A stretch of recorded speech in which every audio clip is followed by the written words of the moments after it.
Hello everyone. आज हम शुरू करने वाले हैं क्लास 12th बायोलॉजी का 4th चैप्टर रिप्रोडक्टिव हेल्थ।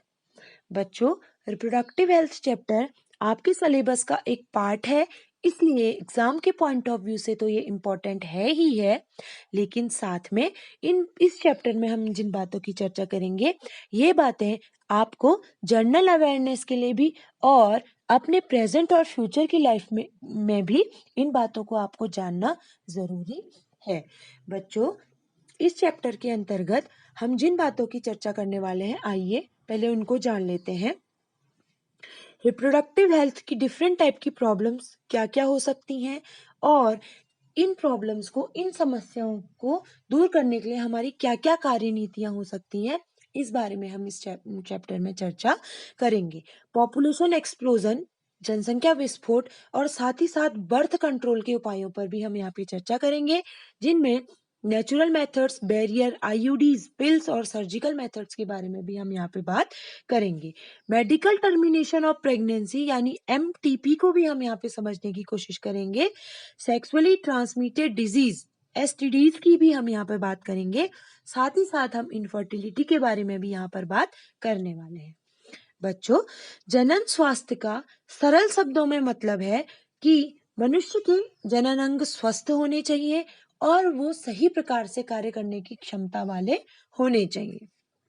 बच्चों, WHO, वर्ल्ड हेल्थ ऑर्गेनाइजेशन का नाम आप सभी ने सुना होगा। WHO वैश्विक स्तर पर यानी विश्व स्तर पर स्वास्थ्य संबंधी मुद्दों पर कार्य करने वाली प्रमुख संस्था है। WHO कहता है कि जनन स्वास्थ्य के अंतर्गत हमें जनन स्वास्थ्य के सभी पहलुओं जैसे शारीरिक, भावनात्मक, व्यवहारात्मक और सामाजिक स्वास्थ्य को भी हमें इंक्लूड करना होगा, क्योंकि ये पहलू आपस में जुड़े हुए हैं और ये मिलजुल कर एक इम्पैक्ट जनन स्वास्थ्य के ऊपर करते हैं। जैसे एक छोटे से उदाहरण से समझिए, ऐसा व्यक्ति जिसके जनन अंग अच्छे से काम नहीं कर रहे हैं तो वो कुंठाग्रस्त होगा। शारीरिक प्रॉब्लम तो है ही है, साथ में कुंठाग्रस्त होने से उसकी उसमें भावनात्मक जो इम्पैक्ट है उसको उस पे वो भी पड़ेगा, जिससे उसके व्यवहार में परिवर्तन आएगा और वह सामाजिक रूप से भी थोड़ा सा बीमार हमको लग सकता है। ठीक है, यानी हमने जनन स्वास्थ्य के अंतर्गत बहुत सारे पहलुओं को लेते हुए चलना है। यानी जनन स्वास्थ्य बहुत बड़ा प्रत्यय है, ठीक है, बहुत बड़ा कॉन्सेप्ट है जनन स्वास्थ्य। फिर भी हम मुख्य मुख्य बिंदुओं से इसको समझने की यहाँ पर कोशिश करेंगे। बच्चों, जनन स्वास्थ्य के अंतर्गत हम किन किन बातों को इंक्लूड कर सकते हैं, किन किन बातों की चर्चा कर सकते हैं या किन किन समस्याओं पे हम बात कर सकते हैं, उनको कुछ बिंदुओं से आप यहाँ पे समझने की कोशिश कीजिए। इसके अतिरिक्त भी बहुत सारी बातें यहाँ पे हो सकती हैं। पहली बात है किशोरावस्था में होने वाले शारीरिक परिवर्तन, जो बहुत, चूंकि किशोरावस्था जीवन का एक महत्वपूर्ण पड़ाव होती है, उसमें अनेक प्रकार के हार्मोनल इम्बैलेंस होता है, हार्मोन्स में परिवर्तन होता है, जिसके कारण शारीरिक और मानसिक बदलाव भी आते हैं, उनको हमें समझना बहुत जरूरी है। यौन शिक्षा, सेक्स एजुकेशन किस लेवल पे कितनी होनी चाहिए, इस पे भी हमको बात करनी है। यौन उत्पीड़न और यौन अपराध, यौन संचरित रोग, कन्या भ्रूण हत्या, टीकाकरण, सुरक्षित यौन क्रियाएं, इनफर्टिलिटी, कॉन्ट्रासेप्शन, गर्भ निर्धारण की सही आयु, गर्भवती की देखभाल, सुरक्षित प्रसव, प्रसव के उपरांत माता और शिशु की देखभाल, और सबसे इंपॉर्टेंट मेंस्ट्रुअल साइकिल और हाइजीन। बच्चों, ये कुछ ऐसे इंपॉर्टेंट पॉइंट है जिन पे हमें बात करनी चाहिए। इन क्षेत्रों से, इन पॉइंट से ही अनेक प्रकार की जनन स्वास्थ्य संबंधी समस्याएं हमारे सामने आती हैं। ठीक है, अब इन इन जनन स्वास्थ्य संबंधी विभिन्न समस्याओं के लिए हमारी कार्यनीति क्या हो सकती है, उस बारे में थोड़ा सा हम लोग चर्चा कर लेते हैं। बच्चों, भारत एकमात्र ऐसा देश है जिसने जनन स्वास्थ्य को समझा और 1951 में एक देशव्यापी कार्यक्रम चलाया, जिसे परिवार नियोजन के नाम से हम लोग जानते हैं। भारत ने परिवार नियोजन के अंतर्गत जनन के बहुत सारे पहलुओं को इंक्लूड करने की कोशिश की। इस तरह भारत सरकार समय-समय पर अनेक सरकारी कार्यक्रमों के द्वारा, अन्य लाभदायक कार्यक्रमों के द्वारा समय-समय पर जागरूकता पैदा करती रहती है, ताकि लोग जनन स्वास्थ्य को समझें और इसके प्रति अपने कर्तव्यों को करते हुए उनकी थोड़ी मदद भी हो जाए। बच्चों, आप विभिन्न प्रकार के सोर्सों से ऐसी योजनाओं का पता लगा सकते हैं और उस चीज़ को समझ सकते हैं। इसके अलावा सरकार विभिन्न ऑडियो विजुअल की सहायता से, जैसे समाचार पत्रों की सहायता से, टेलीविज़न, दूरदर्शन की सहायता से समय-समय पर लोगों के बीच जागरूकता फैलाती रहती है। अनेक सरकारी और गैर सरकारी संगठन भी इस क्षेत्र में कार्य करते रहते हैं और कई बार हमारे स्कूलों की पाठ्य पुस्तकों में जनन स्वास्थ्य को, जैसे आपका ये चैप्टर है, इसी तरीके से पाठ्य पुस्तकों के सहायता से भी सरकार अवेयरनेस फैलाने की कोशिश करती है। नुक्कड़ नाटकों के द्वारा, विभिन्न कार्यक्रमों के द्वारा सरकार ये कोशिश करती है कि लोग जनन स्वास्थ्य को समझें और इसके प्रति अवेयर हों। बच्चों, आपके आपके इस चैप्टर में 2 इम्पोर्टेंट टेक्निक्स यहाँ पे मेंशन की गई हैं। एक है एमनियोसेंटेसिस और एक है अल्ट्रासोनोग्राफी, इकोग्राफी या अल्ट्रासाउंड, जिसको हम सिंपल लैंग्वेज में कहते हैं। इन दोनों टेक्निक्स को आप समझने की कोशिश कीजिए। एमनियोसेंटेसिस टेक्निक में क्या होता है कि जो विकासशील भ्रूण होता है, जब मादा के गर्भ में भ्रूण होता है, तो भ्रूण के चारों ओर एक एमनियोटिक गुहा पाई जाती है, जिसमें एमनियोटिक फ्लूइड या द्रव भरा रहता है। इस द्रव में विकासशील या विकसित होते हुए भ्रूण की कोशिकाएं गिरी होती हैं, ठीक है। सुई की सहायता से इस द्रव्य को निकाल लिया जाता है और इस द्रव्य की जांच की जाती है। जो लिक्विड ये होता है, एमनियोटिक फ्लूइड जो होता है, इसकी जांच करते हैं और इसकी इसकी कोशिकाओं का अध्ययन करते हैं। इसके द्वारा हम पता लगा सकते हैं कि इसमें एंजाइम की असामान्यता के कारण कोई रोग तो नहीं हो रहा बढ़ते हुए भ्रूण में, या फिर इसके कैरियोटाइप का अध्ययन करके डाउन, टर्नर, क्लाइनफेल्टर जैसे खतरनाक सिंड्रोम्स का पता लगाया जा सकता है। और इसके द्वारा भ्रूण का लिंग परीक्षण भी बच्चों किया जा सकता है, ठीक है। पता चल जाता है कि गर्भ में पल रहा भ्रूण लड़का है या लड़की। लेकिन लोगों ने, खासकर भारत में, इसका बहुत ज्यादा दुरुपयोग हुआ और लोग कन्या भ्रूण हत्याएं ने इस टेक्निक ने कन्या भ्रूण हत्याओं को प्रेरित किया। इसलिए भारत में प्रसव पूर्व लिंग की जांच करना अपराध घोषित हो चुका है, ठीक है। दूसरे की हम बात कर लें, अल्ट्रासोनोग्राफी। बच्चों, अल्ट्रासाउंड नाम आपने अवश्य ही सुना होगा सामान्य बोलचाल की भाषा में। इसमें यदि किसी व्यक्ति को लगता है, एग्जाम्पल से समझिए, जैसे किसी व्यक्ति को लग रहा है कि उसके पेट में दर्द है या उसके पेट के अंदर के अंगों में कुछ परेशानी है, तो वो डॉक्टर के पास जाता है। डॉक्टर क्या करता है, उच्च आवृत्ति वाली ध्वनि तरंगों का प्रयोग करता है, ठीक है, अल्ट्रासाउंड में। उसमें पेट में एक जेल टाइप का लगाता है, जिसमें लेड जिरकोनेट के क्रिस्टल होते हैं, जिनको हम ट्रांसड्यूसर भी कहते हैं, ठीक है। हमने जिस अंग का अध्ययन करना होता है, उस अंग पर हम ट्रांसड्यूसर द्वारा किरणें डालते हैं, ठीक है। उन अंगों से टकराने के बाद ये किरणें वापस ट्रांसड्यूसर के पास आ जाती हैं। ट्रांसड्यूसर उनको ले लेता है और जिन अंगों से ये टकरा कर आई हैं, उनके ऊतकों के घनत्व के अनुसार ये विद्युत तरंगों में बदलकर कंप्यूटर में उन चित्रों को दिखा देता है। और अल्ट्रासाउंड के जो जानकार होते हैं, जो स्पेशलिस्ट होते हैं, उन पिक्चर्स की सहायता से आपके जो अंगों में जो खराबी है, उसको आपको बताने की कोशिश करते हैं। ये देख लीजिए, यहाँ पर आपको एमनियोसेंटेसिस का चित्र से बताने की कोशिश की गई है कि ये किस प्रकार कार्य करता है। सुई से कोशिकाएं निकाली, इसमें विकासशील भ्रूण की कोशिकाएं गिरी हुई होती हैं और इन्हीं कोशिकाओं का अध्ययन करके हम पता लगा सकते हैं कि भ्रूण में कोई असामान्यता तो नहीं है, ठीक है। अब हम बात कर लेते हैं बच्चों जनसंख्या विस्फोट की। पहले, जैसे आजादी के समय की बात करें, तो भारत की जनसंख्या बच्चों 35 करोड़ थी, ठीक है। क्योंकि उस वक्त हमारे पास स्वास्थ्य सुविधाएं इतनी अच्छी नहीं हुआ करती थी, हमारा जीवन स्तर भी निम्न प्रकार का था, ठीक है। अनेक प्रकार की बीमारियां हो जाती थी जिससे हम अपना बचाव नहीं कर पाते थे, यानी मृत्यु दर बहुत ज्यादा थी, ठीक है। जन्म दर भी ज्यादा थी और मृत्यु दर भी ज्यादा थी। लेकिन जैसे जैसे हम तरक्की करते गए, जैसे जैसे हम उन्नति करते गए, हमने अपनी स्वास्थ्य सेवाओं में सुधार कर लिया। तो क्या हुआ, जन्म दर तो वही रही लेकिन मृत्यु दर कम हो गई, जिससे हमारी जनसंख्या में अचानक से तेजी से बढ़ोतरी हुई, जिसे जनसंख्या विस्फोट का नाम हम लोग देते हैं। जनसंख्या विस्फोट के कारण क्या होता है कि हमारे संसाधन सीमित है और उसका उपभोग करने वाले लोग बहुत ज्यादा हो जाते हैं, जिससे जिससे बहुत परेशानी भविष्य में खड़ी हो सकती है। तो उसका क्या उपाय हो सकता है? जनसंख्या को कंट्रोल करने का क्या उपाय हो सकता है? जनसंख्या को कंट्रोल करने का एक बहुत अच्छा उपाय हो सकता है कॉन्ट्रासेप्टिव्स, यानी ऐसे तरीके जिससे हम संतानोत्पत्ति को रोक सकें और बाकी जीवन चक्र चलता रहे। ठीक है, बाकी क्रियाएं चलती रहे, यौन क्रियाएं चलती रहे, लेकिन संतानोत्पत्ति ना हो। तो इसके लिए बर्थ कंट्रोल मेथड्स की यहाँ पर हम चर्चा करते हैं। बच्चों, एक बात मैं यहाँ पे कहूंगी, जनसंख्या विस्फोट को आप और पढ़ लीजिएगा, ठीक है, क्योंकि थ्योरेटिकल पार्ट है, इसमें नए नए फैक्ट्स आप लोग अपने हिसाब से डाल सकते हैं, कि जनसंख्या के आंकड़े आप डाल सकते हैं विश्व के या भारत के।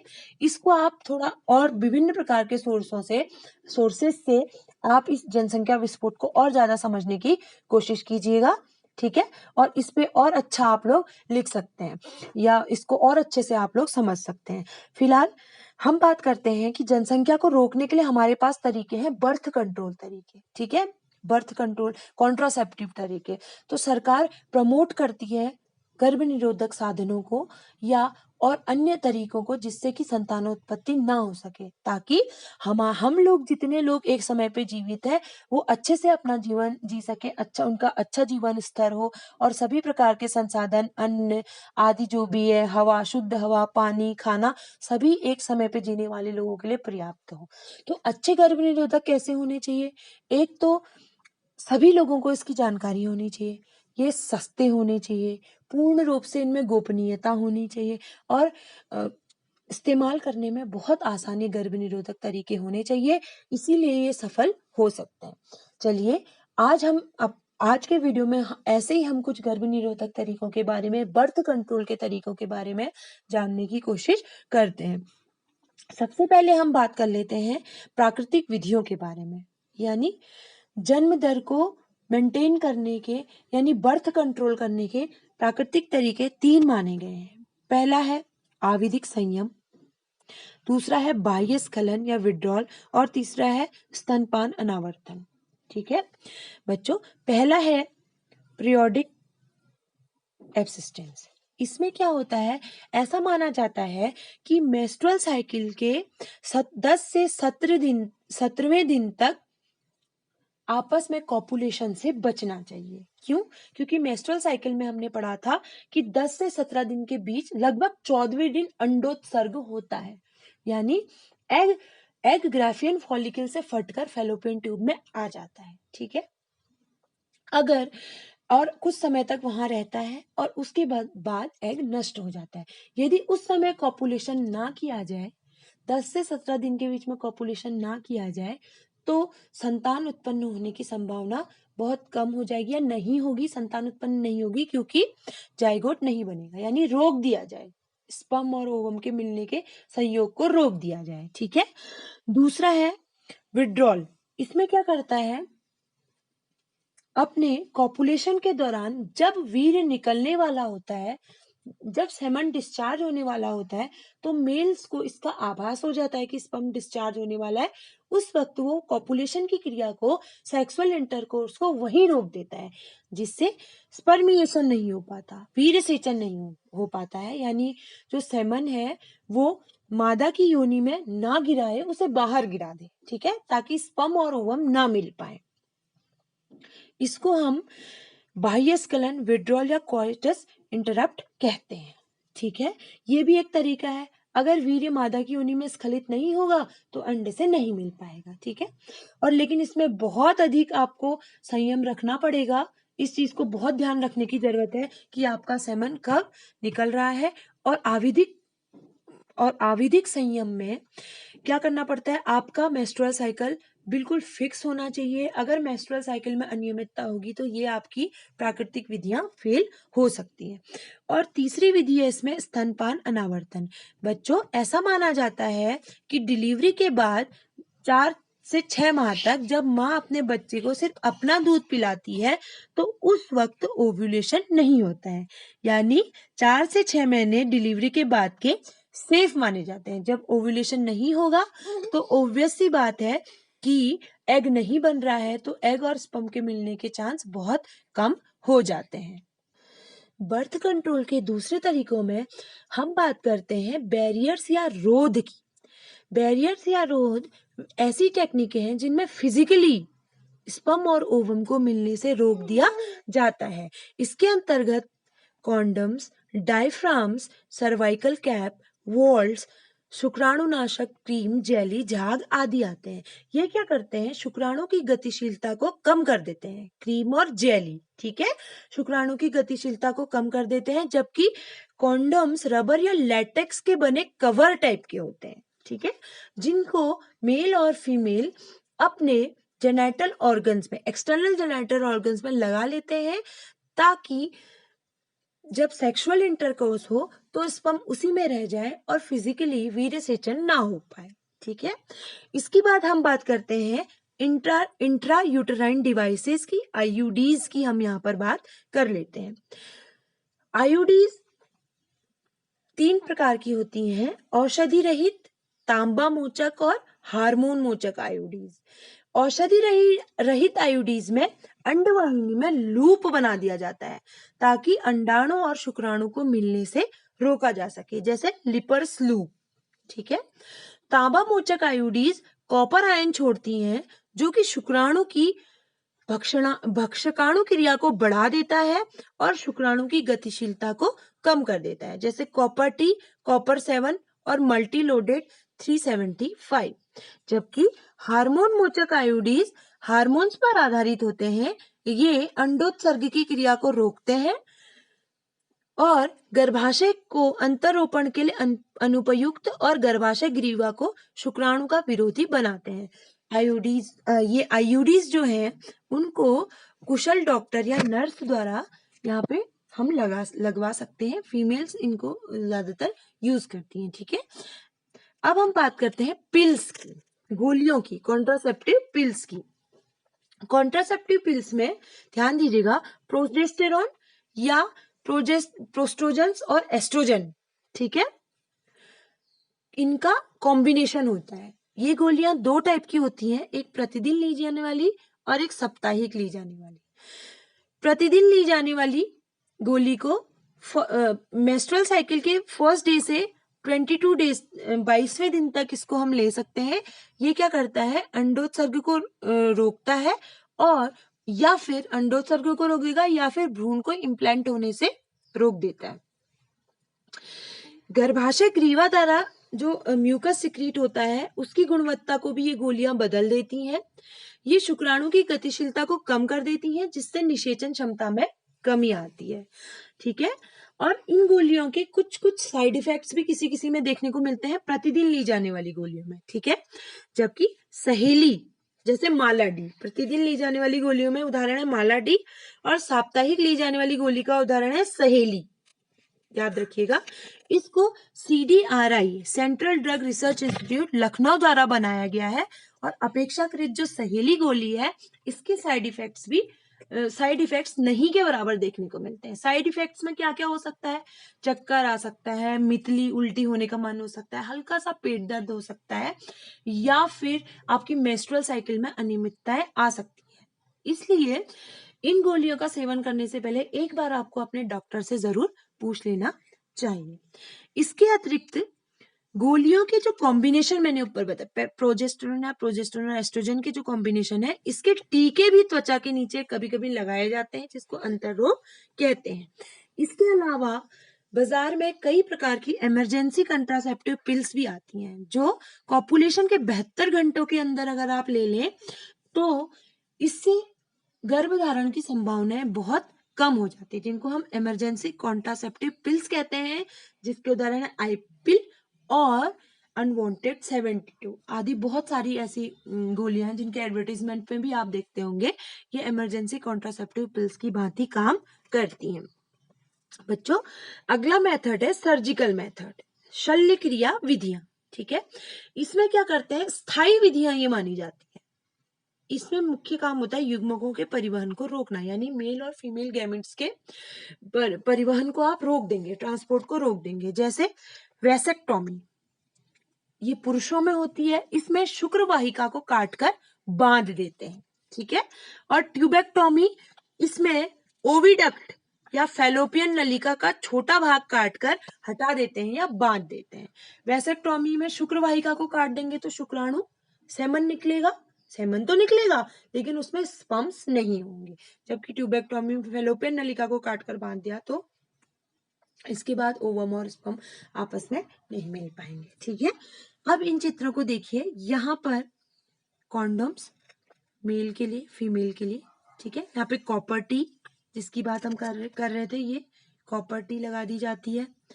ये अंतर रोग, यहाँ पर वैसेक्टोमी, देखिए काट के बांध दिया है शुक्रवाह को। ट्यूबेक्टोमी, फैलोपियन नलिका को यहाँ पे काट के बांध दिया गया है, ठीक है। ये देखिए condom, vaginal diaphragm, cervical cap, ये लूप्स, ये लूप बना दिए यहाँ पे, तो स्पर्म यहाँ आएगा तो लूप्स में फंस जाएगा और अंदर नहीं जा पाएगा, ठीक है। कॉपर टी कुछ इस तरीके से यहाँ पे कॉपर टीज लगाई जाती हैं, ये कॉपर आयन छोड़ेगी जिससे शुक्राणु की गतिशीलता पर असर पड़ेगा। ये ट्यूबेक्टोमी, फैलोपियन ट्यूब को काट कर बांध दिया। वैसेक्टोमी, ये देख लीजिए, ठीक है। इस तरीके से ये बर्थ कंट्रोल के कुछ तरीके हैं। बच्चों, इस चैप्टर को और अच्छे से समझने के लिए आपको खुद से इसको और बहुत अच्छे से पढ़ना पड़ेगा और विभिन्न सोर्सेज से जानकारी इकट्ठा आपको करनी पड़ेगी, ठीक है। किस बारे में? जैसे पॉपुलेशन एक्सप्लोजन, जनसंख्या विस्फोट के बारे में आप और अच्छे से जान सकते हैं कि किस तरीके से हमारी पॉपुलेशन ग्रोथ ऐसे हुई और अचानक सरकार क्या क्या कार्यक्रम चला रही है, सरकार द्वारा विभिन्न बच्चों के स्वास्थ्य के लिए, महिलाओं के स्वास्थ्य के लिए कौन कौन सी योजनाएं चलाई जा रही हैं, ठीक है। इस तरीके से आप इसको और ज्यादा अच्छे से समझेंगे तो आपको बातें स्पष्ट होती जाएंगी। बच्चों, नेक्स्ट वीडियो में हम इस चैप्टर के बचे हुए आगे के पॉइंट्स के बारे में चर्चा करेंगे। सेक्सुअली ट्रांसमिटेड डिजीज, MTP आदि के बारे में हम इसमें चर्चा करेंगे। तो मिलते हैं नेक्स्ट वीडियो में।